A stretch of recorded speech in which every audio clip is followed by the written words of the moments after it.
Read all the stories about BYU sports no one else has heard. Go to KSLSports.com for exclusive columns by BYU insider Mitch Harper. That's KSLSports.com. That's right. You can hear Mitch Harper on KSL News Radio for Cougar Sports Saturday. Cougar Nation tomorrow. He and Matt Baiamonte are going to be fielding calls. We fielded calls in our postgame yesterday after the BYU and TCU game had ended, and I thought, oh, no one's going to call in on this one. Au contraire, Mitch. There's a lot of folks who are going to want to call, and you're going to hear a lot of things, a lot of opinions on who should go, who should stay, who should be benched. I always love the quick trigger on the grumpy fan in that moment. But so Cougar Nation tomorrow night on KSL News Radio. It's going to be an amazing one. You don't want to miss it. Our show is 1st and 12. That's what you're listening to right now on the KSL Sports Zone and on KSL News Radio every Sunday and on podcast. Go download it wherever you find podcasts. All brought to you by Macy's Grocery Store. Happy shopping. Let's get the breakdown going here, Mitch. 44-11, that was the big one. And the storyline, of course, was really the ineptitude of BYU, but it was also Josh Hoover's coming out party, a backup that we all looked at and went, well, there you go. BYU's going to be able to steal this one from the Horned Frogs, and instead in comes Josh Hoover, who throws the ball almost 60 times. Amani Bailey, who we're expecting to get 150, 180 yards on the ground, 63 yards on the ground because all they did was go, hey, Hoover, slinging it, man, and he did it. 437 yards through the air for Hoover. It was an absolute masterclass by a guy who we'd never seen do anything, Mitch. He was outstanding, and let me just say this, too. Kendall Briles, he probably wants to call every game against BYU because this guy just torches BYU. Last year when he was the OC at Arkansas, 644 yards. Oh, of course. This year with TCU, 584 yards against two different DCs. That tempo of TCU was just outstanding. And that's the thing, too. Different than the Arkansas game where the Arkansas, early had one or two plays that swung it to a 14-0 lead. This was a pick six, but then also 7-play drive that they just moved down the field with ease on BYU and set the tone that they were far and away the better team. They had more speed. BYU looked like they were stuck in mud. And to your point about, fans calling in and saying who's in, who needs to be benched, who needs to be fired, I think this is one of those games that recalibrates everything. All the expectations, all the good fortune that was built in September, I feel like that was lost on Saturday because 100%. Keaton Slovis now, I feel like I'm not putting all the blame on him, but I'll tell you, next week if he has another poor performance, maybe a bad first half, you got to start getting ready for Jake Retzlaff because that was an abysmal performance from that BYU offense. And Aaron Roderick needs a shoulder blame, but Keaton Slovis does as well. It just was not a good day at all, and that pick six was the worst possible thing that could happen, and it just set the tone. It snowballed from there. It was crazy because he kind of stepped into the throw, right? Like it was a 3rd and 5, the very first play from scrimmage, Mitch. I'm watching because, I've got a lot of time invested into Connor Pay, right, who gets moved over to center, and he comes on our show every week, and I'm like, I'm rooting for this guy because he's awesome to interview. He's a great dude. And they want to get this thing going. And center is his position, right? I mean, that's where he's used to playing. He knows how to run block. That's his strength. And the very first play from scrimmage, 7 yards out of L.J. Martin, right up the gut, right? And so you go, hey, let's get this thing going. Then they lose a yard on the next play, and then the 3rd and 5 is where you're gifted a pick six that was thrown straight to a defender. And I looked at it, and I went back, and I'm going, where on earth was that read coming from? I know there was a late blitz that kind of came straight up the middle that he started to step forward and then immediately kind of a little bit of a short arm throw, and that's what ended up getting it right to the TCU defender and the pick six, and then they never got it back. They never got it back, Mitch. There was, and I say they, I mean he never got anything back. There was never any swagger, there was never any confidence, and all the things that you had seen him build, right, from the time that everyone looked and went, what's going on during that Sam Houston game? Keaton Slovis went back to basics of looking like he was that Pitt quarterback from last year who was so inept in a lot of games and looked like he was out of sorts.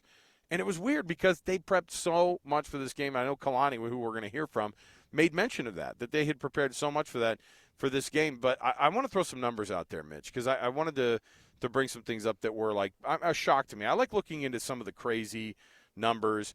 One of the biggest ones is the third down conversions by TCU were just crazy. I mean, at one point they were 12 for 14 on third downs. And you remember it seemed like every time it was third and long, slant pass, right? And they would just convert every one of those things. And it was like there was no way of defending it. And they ended up like 12 or 13 for 19. That wasn't the one that stood out to me. It was what happened on first downs, okay? BYU on first down gained 68 yards through the day total. On all the first downs, they had 25 first downs that they attempted, right, where it's 1st and 10, and they make that 68 yards. Any guesses on TCU's first down conversion, or not first down conversion, first down yardage that they gained throughout the day? Now, they had 580, right? I'd say probably 8 or 9. No, but what was the yardage that they had gained total? Oh, a total? The BYU's total was 68, okay? So what was their total just on first down? I'll go 280. Okay, 300. Wow. Okay, you overshot it with 280, right? Yeah. 300 yards just on first down. Wow. They gained 7.8 yards on average on first down. Okay, 300 yards on just one down through the game is an insanely embarrassing number. Like we do, that's not a number we even ever talk about, but it is such a glaringly ridiculous number, Mitch.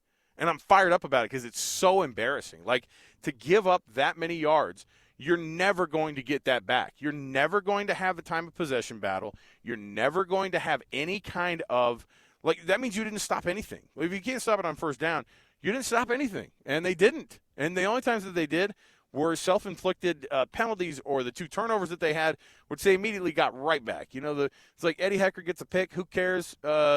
Strip sack in the next 2 plays, right? So, it was just there were a lot of embarrassing things, but 584, almost 600 yards of offense, those are the types of numbers. And it happens to be Kendall Briles from last year, right, from the Arkansas game where everybody goes, I don't know if I like this coaching staff, right? That's what got to go. That's what got to go in.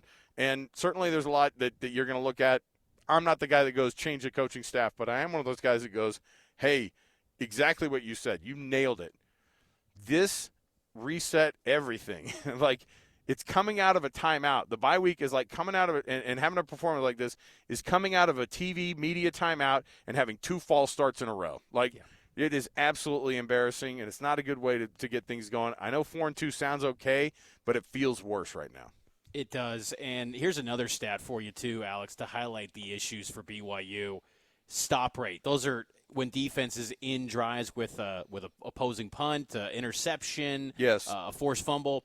BYU only had 16% stop rate. TCU, 73%. They just suffocated BYU. There was a brief moment when BYU got it down to 24-8.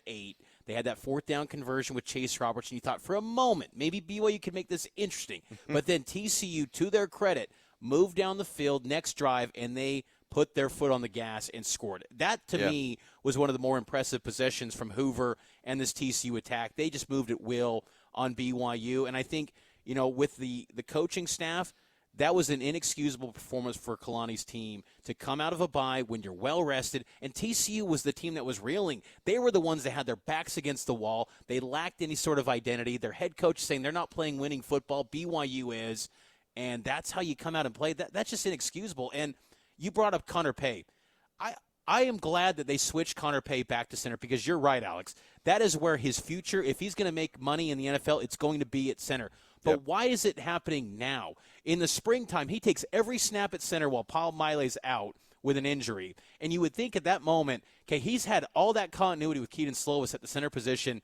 Why not keep playing him in the fall? These issues happened out of the gate in week 1 against Sam Houston. Why suddenly did they make the change after a bye week?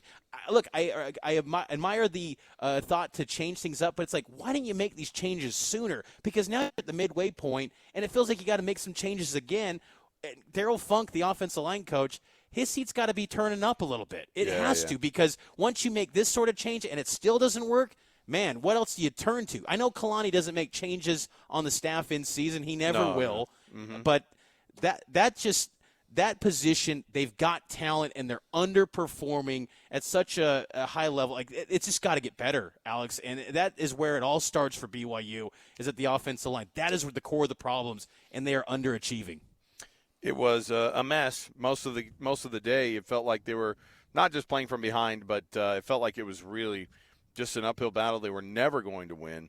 And, there were little things, too. Was it Crew Wakely who had the most ridiculous unsportsmanlike? Yes. Like, what a killer. Can't right? do that, man. What Can't a killer. Because you just barely got one, and I get trying to get your guys going or whatever, but, I mean, it's 24-8, and you're right. They scored with 40 seconds left in the first half.